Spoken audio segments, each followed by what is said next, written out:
이 광야란 텅 비고 아무것도 없는 들을 뜻합니다.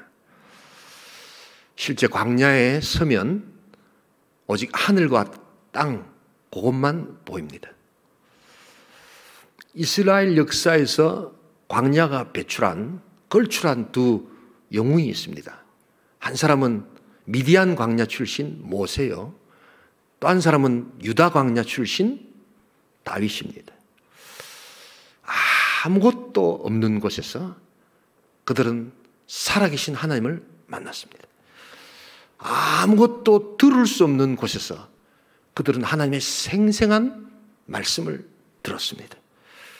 그리고 그들은 영적으로 변화되었습니다. 바로 이것이 광야가 가지는 이중성, 바로 그것입니다. 이 사무엘상 21장부터는 이제 무대가 사울의 궁정에서 광야로 바뀌고 있습니다.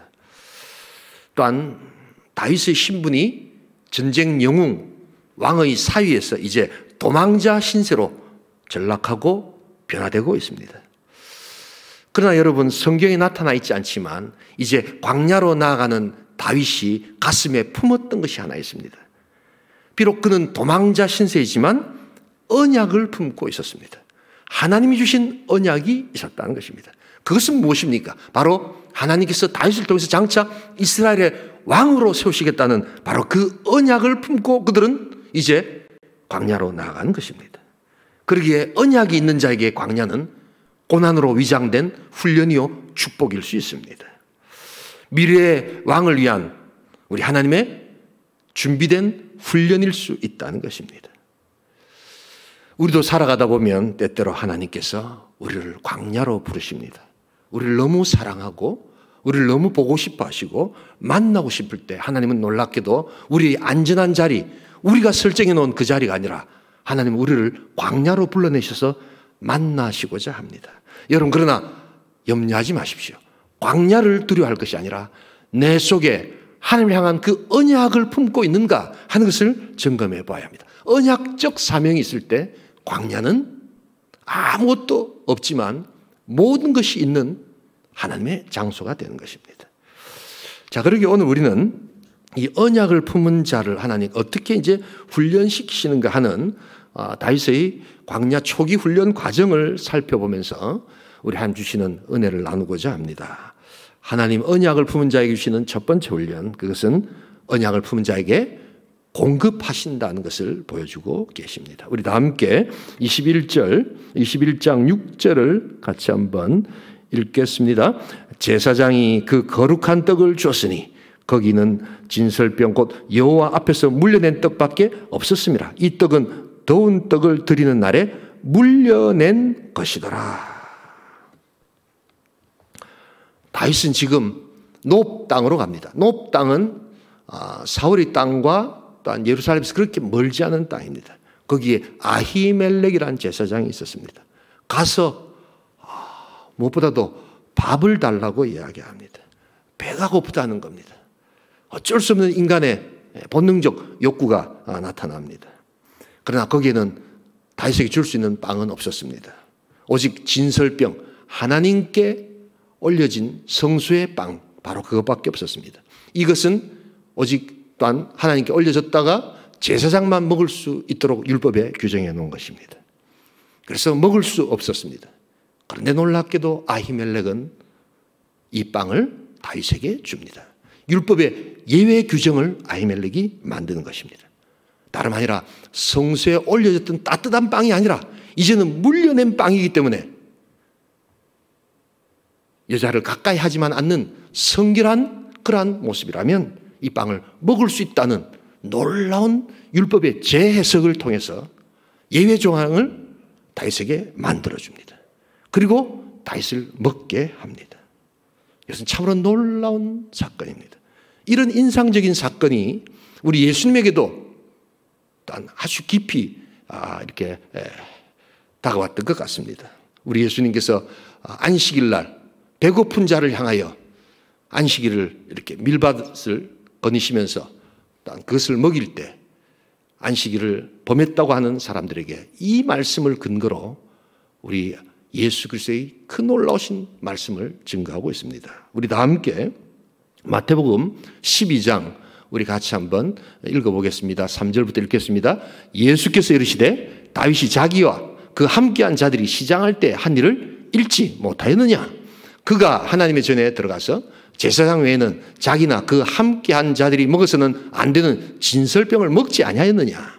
나는 자비를 원하고 제사를 원하지 아니하노라 하신 뜻을 너희가 알았더라면 무지한 자를 정죄하지 아니하시리라. 예수님은 이 아히멜렉의 이러한 율법 예외 조항을 만들었던 것을 칭찬하십니다. 그리고 그 아히멜렉의 마음은 기계적인 율법 준수가 아니라 배고파하는 자에게 빵을 주고자 하는 자비의 마음이 있었다라고 이야기를 합니다. 여러분, 우리가 언약을 품고 우리가 광야로 나아갈 때 우리 하나님께서는 공급하시는 하나님을 기억할 수 있기를 소원합니다. 언약을 품고 광야로 나아가지만 현실은 그대로 있습니다. 먹어야 됩니다. 먹지 않을 수가 없습니다. 그런데 우리 하나님은 자비하셔서 정말 하나님의 그 공급하심을 아히멜렉이라는 사람을 통해서 허락해 주고 계심을 보게 됩니다. 여러분, 이 밥줄만큼 질긴 줄이 있을까요? 밥줄만큼 눈물겨운 것이 있을까요? 밥줄이 끊긴다는 것은 곧 생명이 끊기는 것 아니겠습니까? 부모가 가장 행복할 때가 언제입니까? 우리 어린아이가 젖병을 탁 물고는 그냥 쭉쭉 빨아대는, 그래서 입에 뭔가를 들어가고 있을 때 그렇게 행복하지 않습니까? 자식들이 비록 적은 반찬이지만 열심히 밥을 잘 먹어주면서 그래서 쑥쑥 입속으로 넣는 바로 그때 가장 행복하지 않습니까? 바로 하나님의 공급이 이러한 것입니다. 우리 하나님은 언약을 품고 광야로 간 자들에게 그 현실적 아픔 속에서 외면하지 아니하시고 공급하시는 하나님이라는 것을 우리 기억할 수 있기를 소원합니다. 미디안 광야 시절로 돌아가 보십시다. 이스라엘 백성들은 언약을 품고 출애굽을 했습니다. 그 언약은 무엇이었습니까? 젖과 꿀이 흐르는 땅으로 하나님 보내시겠다는 약속이었습니다. 그러나 막상 그 약속을 들고 나왔을 때 미디안 광야는 그 현실이 비참했습니다. 그러나 그때 하나님께서는 그들을 먹이셨지요. 만나와 메추라기로 하나님은 충분히 공급하셨습니다. 여러분, 바로 우리가 이렇게 하나님의 공급을 경험하는 겁니다. 여러분, 하나님의 공급을 경험하기 위해서는 그래서 이 여러 광야 시절에 나타났던 모습, 무엇보다도 이것이 위장된 고난과 축복이라는 것을 기억하면서 불평하지 말아야 한다는 것입니다. 이 상황을 제대로 볼 줄 아는 눈을 가져야 된다는 것입니다. 그리고 하나님은 자비하신 분이라는 것을 여러분 놓치지 말아야 합니다. 그리고 우리 언약의 백성들을 반드시 먹이시고 입히신다는 것을 기억하면서 염려하지 말아야 한다는 겁니다. 우리 다 함께 마태복음 6장 33절을 같이 한번 읽어보겠습니다. 그런즉 너희는 먼저 그의 나라와 그의 의를 구하라. 그리하면 이 모든 것을 너희에게 더하시리라. 광야로 가는 것이 두려운 것이 아니라 광야에 설 때까지 내 안에 있었던 그 언약과 하나님의 언약적 사명이 있는가를 우리는 살펴보고 그것이 없다면 우리는 정말 두려워해야 하는 것입니다. 우리 온천교회는 하나님께서 언약적 사명을 주셨습니다. 천국을 전파하고 천국을 보여주고 또한 생명을 살리고 치유하는 행복한 교회로서 하나님 나라를 증가하는 언약적 사명을 줬습니다. 언약적 사명을 받은 자들을 하나님께서 광야로 부르실 때 반드시 먹이시고 입히신다는 것을 잊지 말아야 합니다. 하나님께서 2021년에도 우리 교회에 필요한 모든 물질과 하나님 사역에 필요한 모든 것들을 사람으로, 물질로, 아이디어로, 능력으로 다하여 주실 줄 믿습니다. 바로 중요한 것은 우리가 이것을 가슴에 품고 있느냐 하는 것입니다. 공급하시는 하나님, 그 하나님을 우리 찬양할 수 있기를 주님의 이름으로 축복합니다. 두 번째로 오늘 이 하나님의 언약을 품은 자에게 주시는 훈련은 공급하신다는 것과 두 번째는 언약을 품은 자에게 격려해 주신다는 사실입니다. 우리 다 함께 21장 9절을 같이 한번 읽어보겠습니다. 함께 읽습니다. 같이 읽습니다. 제사장이 이르되 내가 엘라 골짜기에서 죽인 블레셋 사람 골리앗의 칼이 보자기에 쌓여 에봇 뒤에 있으니 내가 그것을 가지려거든 가지라. 여기는 그것밖에 다른 것이 없느니라 하는지라. 다윗이 이르되 그와 같은 것이 또 없나니 내게 주소서 하더라. 지금 이 아히멜렉이 있었던 놉 땅에도 사울이 첩자들이 쫙 깔린 것 같습니다. 오늘 보니까 우리 21장 우리 7절에 보니까 사울의 신하한 사람 도액이라는 사람이 지금 다윗이 거기에 있음을 알고 좌표를 찍습니다. 그리고 보고를 합니다. 필요한 이제 사람들이 와서 잡아가라고 지금 사신눈으로 그를 보고 있습니다. 다윗이 위기를 느낍니다. 얼마나 위기가 느껴졌든지 이 아히멜렉에게 칼과 창을 요구합니다. 함께 제가 한번 읽어보겠습니다. 8절 제가 읽겠습니다. 다윗이 아히멜렉에게 이르되 여기 당신의 수중에 창이나 칼이 없나이까? 왕의 일이 급함으로 내가 칼과 무기를 가지지 못하인다 하니. 여러분, 아히멜렉은 제사장입니다.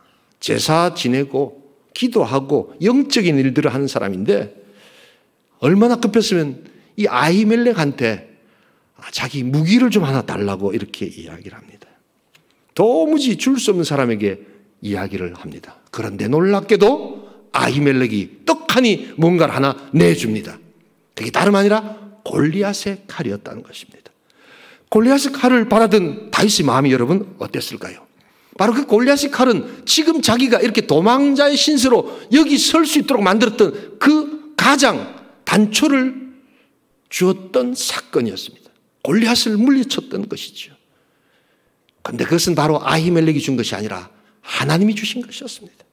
바로 그 칼을 보면서 그 칼을 붙들 것보다 더 중요한 것은 네가 물맷돌 5개로 블레셋의 골리앗을 쳐부실 때 그 믿음 하나만 있으면 너는 긴 이 광야의 훈련을 이겨낼 수 있다라고 하나님께서 격려해 주시는 하나님의 칼이 되었던 것입니다.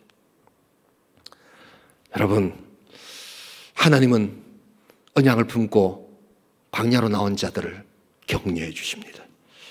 하나님이 부르셨기 때문에 넘어지는 것을 하나님이 더 기뻐하지 않으십니다.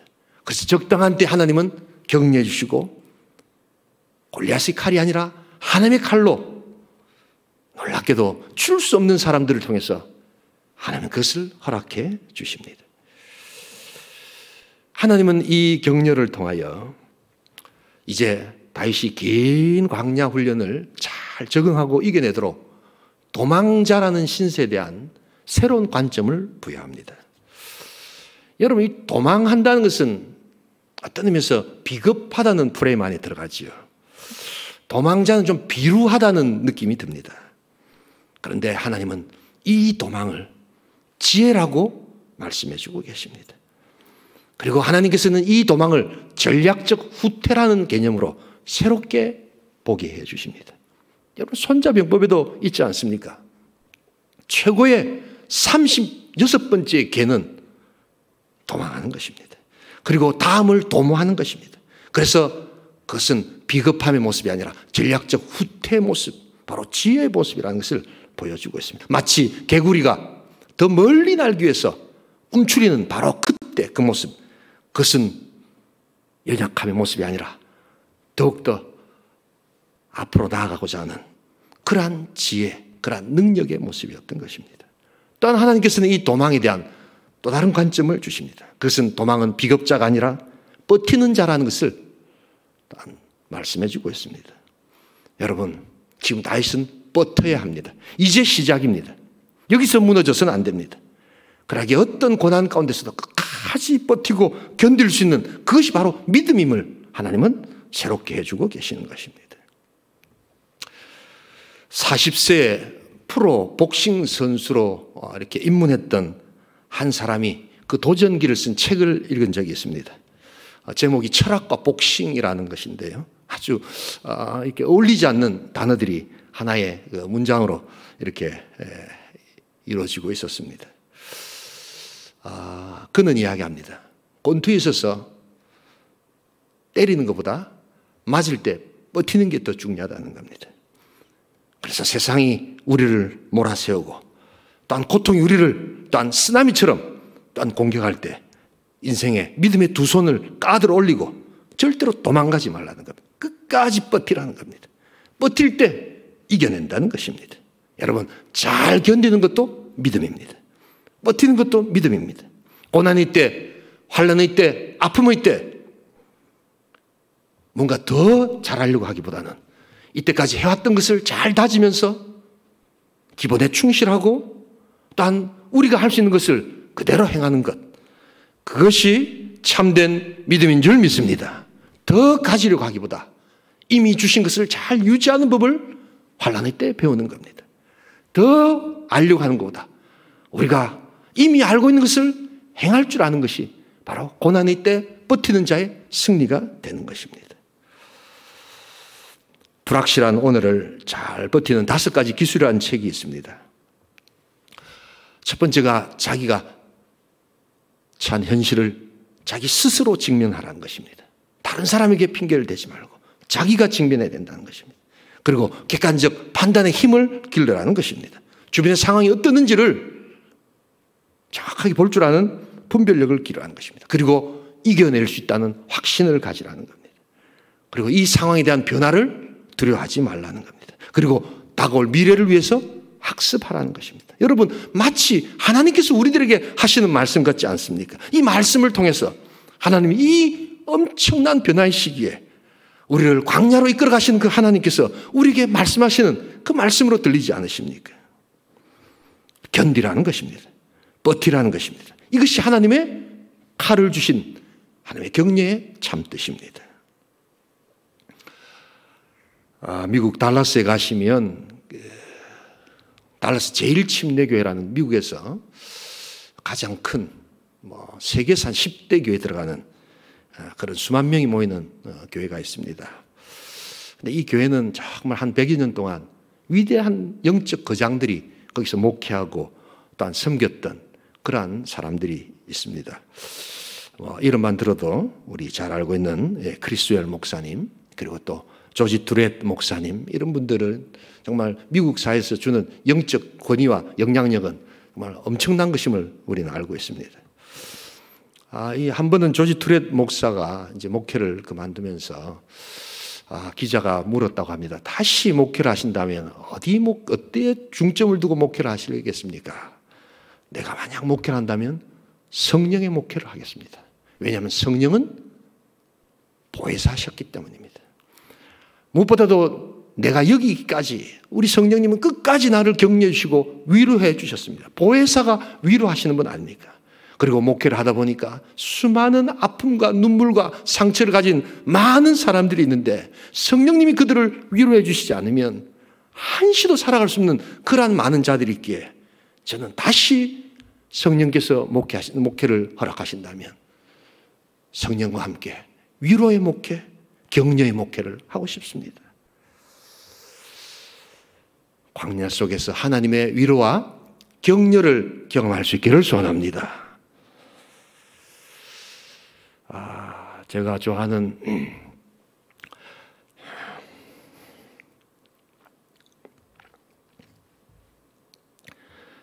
가스펠송이 하나 있습니다. 은혜 아니면 살아갈 수 없네. 이 찬송을 이렇게 부르다 보면 가사가 이렇게 나오는데요. 가사가 참 은혜가 됩니다. 크신 계획 다 볼 수도 없고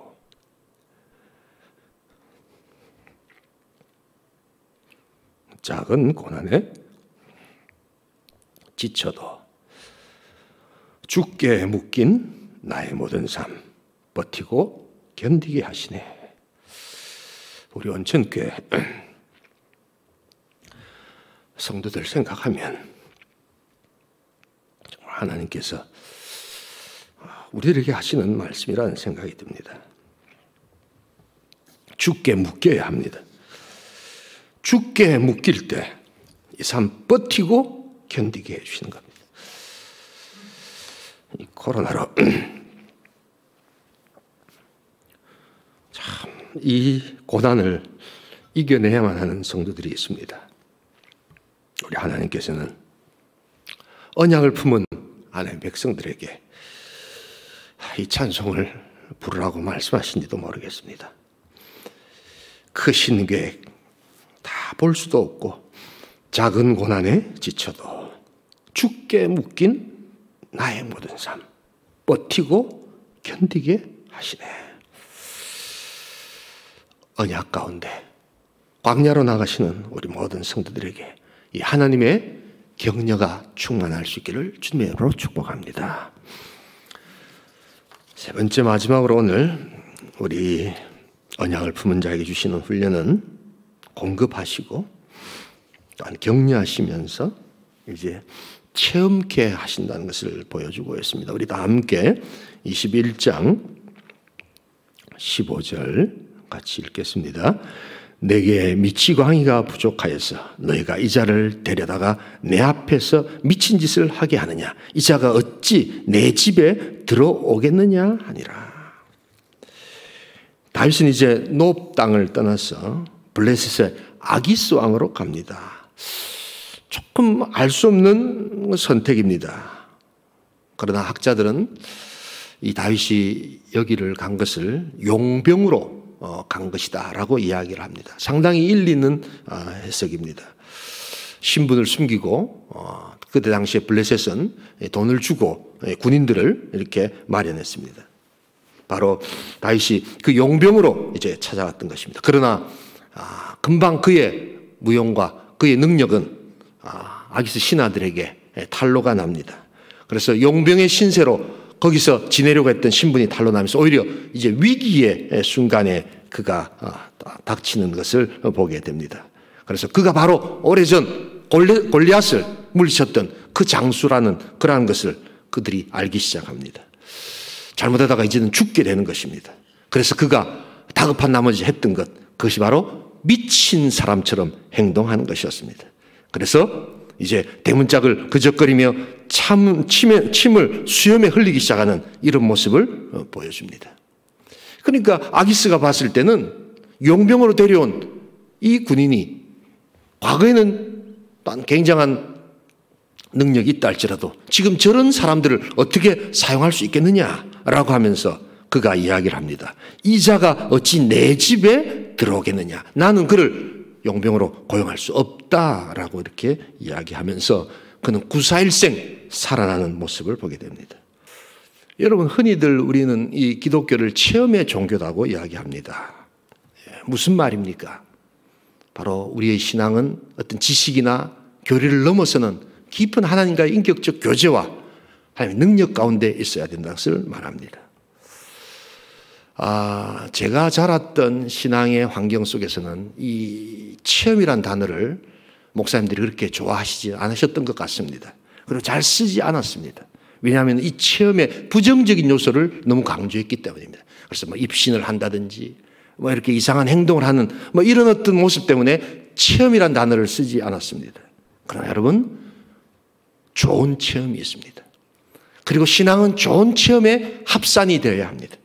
그래서 예수를 내 마음으로 만나고 내 가슴으로 만나고 그리고 내 삶 속에서 깊이 맛보아 알아가는 그 능력을 체험할 때 우리는 언약을 품은 백성으로서 광야로 나가지만 그 광야가 결코 두렵지 않고 우리가 그것을 능히 이겨낼 수 있는 능력이 된다는 것입니다. 맛보아 알아가는 삶을 보아야 한다는 것입니다. 그래서 하나님께서 어떻게 보호하신가를 체험하는 겁니다. 오미자라는 차가 있습니다. 5가지의 맛을 낸다고 합니다. 신맛, 단맛, 매운맛, 짠맛, 쓴맛이 있다고 합니다. 여러분, 이 맛을 다 느끼고 계십니까? 제가 한번 여러분들에게 여쭤보겠습니다. 이 오미자가 어떤 맛인지 저에게 좀 설명을 해 주십시오 라고 하면 어떻게 여러분 설명해 주시겠습니까? 신맛, 단맛, 매운맛, 짠맛, 쓴맛이 있다고 알고 있습니다. 이걸 어떻게 설명해 주시겠습니까? 가장 잘 설명해 주신 분은 이렇게 말씀하실 겁니다. 목사님, 드셔보세요. 잡숴보세요. 마셔보세요. 그것 외에는 더 이상 할 말이 없는 것이고 그것이 가장 좋은 설명이 되는 겁니다. 예수 믿으세요. 예수 믿어야 됩니다. 예수님 너무너무 좋은 분입니다. 예수 만나서 우리는 인생이 변화되었습니다. 예수 때문에 우리는 살아갑니다. 예수는 이런 분이시고 저런 분이시고 설명할 수 있지만 그래도 예수님은 오미자와 같은 맛으로 예수님을 믿으셔야 합니다. 그냥 그렇게 체험하는 겁니다. 그 예수 때문에 오늘 우리가 여기 있고 그 예수 때문에 우리는 살아갑니다. 난 예수가 좋다오. 난 예수 때문에 살아갑니다. 그분이 나의 행복입니다. 더 이상 설명이 필요 없습니다. 믿으셔야 합니다. 믿어 보시기 바랍니다. 그래서 예수님은 우리들에게 체험을 주시는 분이십니다. 참 이런 어떤 체험을 가지고 있는 백성들에게 하나님께서는 또 때로 더 놀라운 체험을 다하여 주시지요. 한 교회에 어떤 교회 목사님 그 간증을 제가 들었습니다. 그 교회에 그 자매가 계시는데요. 38살 된 자매였습니다. 38살도 혼자 당당히 잘 살아오고 계시는데 우리 한국 사회는 38이 되면 주변에서 막 염려를 많이 하지요. 결혼해야 될 텐데 막 이런 이야기를 합니다. 교회에서는 그것이 아예 기도 제목이 되어서 기도라는 이름으로 부담을 막 줍니다. 그런데 이 자매는 나름대로 그 마음에 소박한 언약이 하나 있었습니다. 바로 믿는 가정을 내가 이루겠다. 그리고 내가 지금 섬기는 이 교회에서 한평생 내가 섬기다가 천국 가겠다는 그런 소박한 언약이었습니다. 그러나 그 언약을 가슴에 품고 있다고 해서 현실은 그렇게 잘 도와주거나 현실은 또한 녹록지 않습니다. 점점점 나이는 들어가고 주변 사람들은 때로는 비아냥과 때로는 그의 어리석음까지도 이야기하는 그런 지경이 되고 있습니다. 그러나 그는 그 언약을 포기하지 않습니다. 그러다가 한번 이제 그 친구에게 메일을 보내는데 놀라운 일이 일어납니다. 그러니까 친구에게 메일을 보냈는데 답장이 미국에서 남자한테 온 겁니다. 나중에 알고 보니까 이게 그 이메일 주소가 오타가 난 겁니다. 그래가지고 들어간 겁니다. 그리고 이렇게 이제 그 같이 이메일을 주고받다 보니까 그가 미국에 있는 교포 청년이고 크리스찬이라는 것을 알게 됩니다. 그래서 같이 이렇게 이제 교제를 하고 있는데 점점점 이렇게 사랑이 깊어집니다. 그래서 이 청년이 이제 그 자매에게 프로포즈를 한 겁니다. 근데 그 프로포즈를 받아보니까 그 자매가 미국으로 들어왔으면 하는 마음이었습니다. 근데 그 자매에게는 포기할 수 없는 언약이 있었습니다. 바로 한국에서 자기 교회를 섬기는 것이었습니다. 그래서 정중하게 이제 나는 갈 수 없노라고 이야기를 했는데 놀랍게도 그 청년이 바로 그 자기의 미국의 사업을 정리하고 한국 와서 사업을 하겠다고 그런 결심을 하고 나와서 같이 결혼을 한 겁니다. 이런 것을 가리켜서 꼭 먹고 알 먹고 도랑치고 가지 잡고 이런 겁니다. 이런 일들이 어떻게 일어날 수 있었을까? 바로 그 마음 가운데 변치 않는 소박한 언약을 품고 있었기 때문입니다. 그 언약적 마음을 도와주는 현실은 녹록지 않았습니다. 그러나 끝까지 하나님을 바라보며 하나님께 나아갈 때 그 어렵고 힘든 가운데서도 하나님의 살아계심을 하나님은 체험케 해주시는 역사가 있게 된다는 것을 우리는 알아야 합니다. 기가 막힌 하나님의 인도와 섭리는 바로 강야에 서 있는 그 언약을 쥐고 있는 한 여성을 향해서 보내주시는 하나님의 사랑의 증표였습니다. 하나님을 맛보아 알아갈 수 있기를 주님으로 축복합니다. 오미자 같은 예수님을 여러분 느끼실 수 있기를 소원합니다. 더 이상 어떻게 설명이 잘 안 되는 너무 좋은데 설명이 잘 안 되는 예수, 너무 감사한데 설명이 잘 안 되는 그 예수 믿을 수 있기를 소원합니다. 맛보아 알아갈 수 있기를 소원합니다. 언약을 품고 있는 자 광야로 나아가십시다. 하나님은 우리를 너무 사랑하기 때문에 우리 안전한 우리의 장소, 우리가 설정해 놓은 그것을 하나님 나오라 하시며 광야에서 만나시고자 하십니다. 여러분 두려워하지 마십시다. 다윗이 가는 길을 같이 걸어가십시다. 중요한 것은 다윗이 품고 있었던 그 언약, 나에게도 주신 언약적 사명과 언약의 말씀이 있는지를 점검하십시다. 그렇다면 우리는 이제 광야로 걸어갈 수 있습니다. 그리고 언약을 품은 자에게 공급하시는 하나님을 찬양할 수 있기를 소원합니다. 그리고 언약을 품은 자에게 격려하신 하나님을 찬양할 수 있기를 소원합니다. 그리고 언약을 품은 자에게 체험케 하신 하나님을 맛보아 알아가는 시간들을 우리가 경험하는 것입니다. 이 복된 광야의 길을 같이 걸어가시는 귀한 성도, 귀한 공동체 될 수 있기를 주님의 이름으로 축복합니다. 이 시간 우리 한번 기도하기를 원합니다.